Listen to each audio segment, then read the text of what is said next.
जय हिंद दोस्तों। आज मेरे चैनल पंख में आपका स्वागत है। 2022 जाने वाला है, 2023 आने वाला है।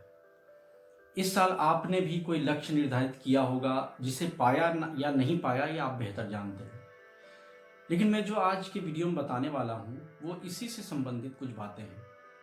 दोस्तों, मैं ये चाहता हूँ कि आज आपको अति प्रभावकारी लोगों की 7 आदतों से ऐसी बात बताऊं जो आपको इस नए साल में यानी 2023 में आपने जो भी लक्ष्य निर्धारित किया है उसको पाने में आपका सहायक बन जाए।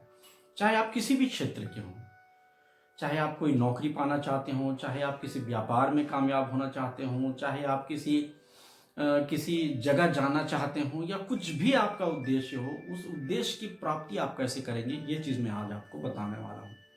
दोस्तों, अति प्रभावकारी लोगों की 7 आदतें स्टीफन आर कवी ने लिखा है और उन्होंने उसमें अपने पूरे जीवन के रिसर्च का और पिछले 200 वर्षों से जो रिसर्च चला आ रहा था उस किताब के आधार पे प्राप्त करके जो है ना लिखा हुआ है और वो सिद्धांत बताए हैं जिन सिद्धांतों पर चलकर आप और हम अपने लक्ष्यों को प्राप्त कर सकते हैं। दोस्तों, हर एक का लक्ष्य होता है, हर इंसान अपना एक लक्ष्य बनाता है, लेकिन उसको क्यों नहीं पाता उसकी वजह है। स्टीफन आर कवी कहते हैं कि लक्ष्य जो होता है, अगर आप उसको पाने के प्राकृतिक नियम को पहचान जाते हैं और उस नियम के अनुसार कार्य करते हैं, उस नियम को अच्छी तरीके से अमल में लाने के लिए कार्य करते हैं, तभी आपको आपका लक्ष्य मिल सकता है। ये आप और भी समझ आ जाएगी आगे की बातों से। स्टीफन आर कवी कहते हैं कि सिद्धांत आधारित नीति शास्त्र जो आप अपने अंदर पैदा करते हैं वही चीज आपको जो है आपके लक्ष्य तक पहुंचाती है। दोस्तों, स्टीफन आर कवी कहते हैं कि कुछ भाव होते हैं इंसान के अंदर और उन भावों के आधार पर ही किसी लक्ष्य की प्राप्ति या अप्राप्ति होती है। यानी कि अगर वो भाव आपके अंदर हैं और किस हद तक हैं, किस परसेंटेज तक हैं, उसके मुताबिक ही आप अपना काम आगे कर सकते हैं। अगर वो भाग आपके अंदर नगण्य है तो आप समझिए कि उस लक्ष्य को प्राप्त अवश्य करेंगे। और अगर उन भावों में से कुछ भाव आपके अंदर हैं, कुछ नहीं है और कुछ कम है, कुछ ज़्यादा है, तो उसमें सुधार की जरूरत है और उसको सुधारने का तरीका मैं बताऊंगा। सबसे पहले मैं कुछ भाव बता देता हूँ जो हमें उस लक्ष्य तक पहुंचने के लिए जो है प्राकृतिक नियम को चलते हैं, उसके विरुद्ध एक रोग बनते हैं। वो भावों को आपको समझना होगा और फिर आप अपने अंदर खुद देख सकते हैं। देखिए, 3-4 चीजें मैं बताना चाह रहा हूँ। डर और असुरक्षा का भाव। अगर आपके अंदर डर और असुरक्षा का भाव है तो आप किसी भी किस्म का कदम उठाने से अवश्य डरेंगे और अपने आप को असुरक्षित महसूस करेंगे। और अगर आप कोई भी कदम उठाने के लिए डर रहे हैं और अपने अंदर असुरक्षा का भाव पैदा कर रहे हैं तो आप उस लक्ष्य तक पाने के लिए जो प्राकृतिक नियम है उसको सही ढंग से नहीं कर पाएंगे, जिसकी वजह से आपका लक्ष्य आपको नहीं मिलेगा। दूसरी चीज, मुझे यह अभी चाहिए का भाव भी हमारे अंदर होता है कि मुझे अभी ही घर चाहिए, मुझे अभी ही गाड़ी चाहिए, मुझे अभी कार चाहिए, मुझे अभी ही आईफोन चाहिए, मुझे ही अभी बाइक चाहिए। इस टाइप की बातें जो हमारे दिमाग में बनती चली जाती हैं, जो भाव पैदा होते हैं, इस भाव को निकाल कर अलग करना होगा। अगर ये इस भाव को आपने निकाल कर अलग कर दिया तो आपका लक्ष्य आपके सामने बिना किसी रोक टोक के दिखने लग जाएगा। फिर तीसरी चीज, खुद को दोष खुद को दोष ना देना, यानी कि दोष उन लोगों को देना जो आपको लगता है कि आपके काम को रोक पैदा करने के लिए उन्होंने रोक पैदा किया है। या खुद को शिकार समझना, ये समझना कि मुझे सब कोई अपना शिकार बना लेते हैं, तो ये भाव भी बहुत गलत भाव होता है। दोस्तों, अगर आपने सही काम किया है और सही रास्ते पर चलते हुए किया है तो आपको दोष देने की नौबत ही नहीं आएगी। आपको खुद अपने ऊपर दोष देना चाहिए कि शायद मेरे से क्या गलती रह गई कि ये चीज़ें नहीं मिल रही हैं या सामने वाले मुझे शिकार क्यों बना रहे हैं। तो इस भाव को भी आपको अपने अंदर से खत्म करना होगा। फिर निराशा का भाव है और फिर इसमें मेरे लिए क्या है का भाव है, जिसकी वजह से इसमें मेरे लिए क्या है का अगर आप भाव रखते हैं तो आप हम की भावना से कभी काम नहीं कर पाएंगे और हम की भावना से काम नहीं करेंगे तो आपका लक्ष्य आपको नहीं मिल पाएगा। और समझे जाने की भूख भी एक भाव है कि लोग सोचते हैं कि मुझे कोई क्यों नहीं समझता, मैं इतना अच्छा करता हूँ, इनकी इस तरह बातें मानता हूँ, मैं तो रोज़ इस नियम पे चलता हूँ, फिर भी मुझे क्यों कोई नहीं समझता। तो ये ना समझे जाने की भूख को भी ख़त्म करना होगा। तो दोस्तों, ये कुछ ऐसे भाव हैं जो आपको अपने अंदर से ख़त्म करना होगा, तो आपको आपके लक्ष्य तक पाने का जो रास्ते का जो नियम है वह साफ नज़र आने लग जाएगा। अब हम ये देखते हैं कि स्टीफन आर कवी ने इन भावों को अच्छे तरीके से अब आपके अंदर पैदा हो जाए, इसके लिए क्या रास्ता बताया है। बहुत ही बेहतरीन रास्ता बताया है दोस्तों, कि एक इंसान के अंदर 4 आयाम होते हैं। एक तो खुद शरीर हो गया, फिर उसमें मस्तिष्क हो गया मस्तिष्क हो गया, फिर हृदय हो गया और आत्मा हो गया। ये 4 भाव जो हैं इंसान के, इन 4 भावों में 2 तरीके से काम होते हैं। एक तो आम तरीके से और एक ख़ास तरीके से। स्टीफन आर कवी ने कहा कि आप अब ख़ास तरीके को अपनाइए।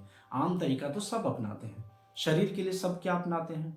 शरीर के लिए सभी अपनाते हैं कि बीमार हो जाते हैं तो अस्पताल जाते हैं, इलाज करवाते हैं, नहाते हैं और अपने शरीर को ध्यान रखने की कोशिश करते हैं।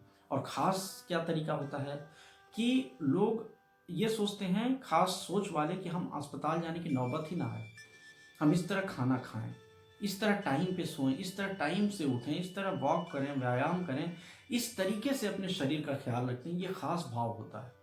इसी तरीके से मस्तिष्क के बारे में क्या है, हम सोचते हैं कि भाई टीवी देखें, मोबाइल देखें और अपने आप को मनोरंजन करें, अपने दिमाग ये कहता है।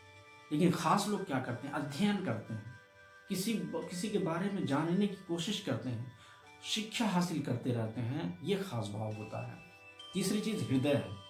हृदय मतलब कि आप किसी से ताल्लुक़ पैदा कर रहे हैं, किसी से संबंध रख रहे हैं, तो आम तौर पर यह होता है कि किसी से कुछ काम निकलवाने के लिए आप संबंध रखते हैं कि भाई मुझे इससे ये काम है, इसलिए मैं इससे प्यार से पेश आऊँ ताकि मेरा वो काम हो जाए। लेकिन ख़ास क्या है? ख़ास ये है कि आपको आपका जिस काम को कराने के लिए आप उस ताल्लुक़ रखना चाहते हैं वो ना भी हो, फिर भी आपका भाव उसके लिए वही प्यार पैदा हो, वही भाव पैदा हो उसके लिए, ये ख़ास भाव है। आत्मा के लिए क्या है? आत्मा को आम तौर पर बस दोष दे देकर जो है ना, एक अपने अंदर जो है ना ऐसा पैदा कर लिया जाता है कि आत्मा को खराब कर लिया जाता है। बुरी बातें सोचकर, बुरे काम करके और अच्छे रास्तों को छोड़कर बुरे रास्तों पर जाके जो है ना आत्मा को खराब कर लिया जाता है। ये आम बात है। लेकिन ख़ास क्या होता है? ख़ास लोग क्या करते हैं? ख़ास लोग उस आत्मा को परमात्मा से कनेक्शन करते हैं और अपनी आस्था को मजबूत करते हैं। और जब आस्था मजबूत हो जाता है, आत्मा सही हो जाती है, तो हृदय भी सही हो जाता है। और हृदय सही होने के बाद मस्तिष्क भी सही हो जाता है, और मस्तिष्क अगर सही है तो पूरा शरीर भी सही हो जाता है। और अगर ये चारों भाव आपने अपने अंदर कंट्रोल कर लिए दोस्तों, तो हर किस्म की प्राकृतिक रास्ते पर, प्राकृतिक नियम जो सिद्धांत हैं, उन चीज़ों को अपनाने के लिए जो भाव आपको ज़रूरत है वो भाव आपको मिल सकता है। तो दोस्तों, और इसी शरीर के 4 आयाम को सुधार कर आप चरित्र आधारित नीति शास्त्र को अपना सकते हैं, जो व्यवहार आधारित नीति शास्त्र के मुकाबले पर होता है। दोस्तों, आजकल की भागदौड़ की ज़िंदगी में एक चीज़ हम ये देखते हैं कि लोग बहुत व्यवहारिक हो गए हैं। किसके लिए? उनके लिए जिनको वो पहचानते हैं, उनके लिए जिनसे उनको काम है, उनके लिए जिनसे अगर कुछ करते हुए लोग देख लें तो लोगों का प्यार उनके ऊपर उमड़ जाएगा। ऐसे लोगों के लिए बहुत व्यावहारिक होते हैं, बहुत प्यार से बातें करेंगे, बहुत उनकी मदद करने की कोशिश करेंगे और बहुत अच्छे तरीके से अपने व्यक्तित्व को उनके सामने पेश करने की कोशिश करेंगे। ये व्यावहारिक है। लेकिन दोस्तों, चरित्र आधारित नीति शास्त्र क्या होता है कि आपके अंदर में वो भाव अपने आप बदियत कर दिए गए हैं, यानी कि घुसा दिए गए हैं। आपने घुसा दिया है उन भावों को, किसी के लिए प्यार को, हर एक के लिए आप बराबर प्यार करते हैं। हर एक से आपका भाव रहम वाला होता है, हर एक से आपका भाव मोहब्बत वाला होता है, हर एक से आपका भाव एक सहायता करने वाला होता है। आप किसी चीज़ में इसको फ़र्क नहीं करते। यह होता है चरित्र आधारित नीति शास्त्र। और चरित्र आधारित नीति शास्त्र ही है जो आपको आपके लक्ष्य तक पहुंचाने में बहुत मदद करेगा। तो दोस्तों, अगर आपने इस साल इन चीज़ों को ध्यान नहीं रखा था, इस साल जब आप अपने जीवन को शुरू कर रहे हैं एक नए साल के साथ, एक नए लक्ष्य के साथ और एक नई उमंग के साथ, तो मेरी इन बातों को जो स्टीफन आर कवी ने अति प्रभावकारी लोगों के साथ आदतों में कही है उसे मैं आपको बता रहा हूँ। इन बातों को अपने अंदर बिठा लीजिए और इसी तरीके से आप चलना शुरू करिए। देखिए, अगर आपने लक्ष्य 10 रखा है तो आपको 20 प्राप्त हो जाएगा, और अगर आपने लक्ष्य 50 रखा है तो आपको 100 प्राप्त होगा।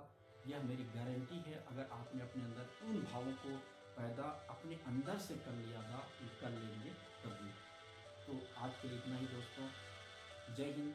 फिर हमारी किसी और वीडियो में मुलाकात होगी जिसमें हम जानेंगे कि हम अपने अंदर कैसे बदलाव करें। और मेरी ये कोशिश रहेगी दोस्तों कि अभी कुछ एपिसोड्स 10, 15 या 20 एपिसोड्स चरित्र आधारित नीतिशास्त्र और व्यवहारिक आधारित नीतिशास्त्र जो अति प्रभावकारी लोगों की 7 आदतें बताई गई हैं उसमें से बताऊं, और उन 7 आदतों को भी आपको समझाऊं जिन 7 आदतों को हम अपने अंदर पैदा कर सकते हैं। तो दोस्तों, मेरी इस वीडियो में बने रहिए और आगे भी इस सीरीज़ की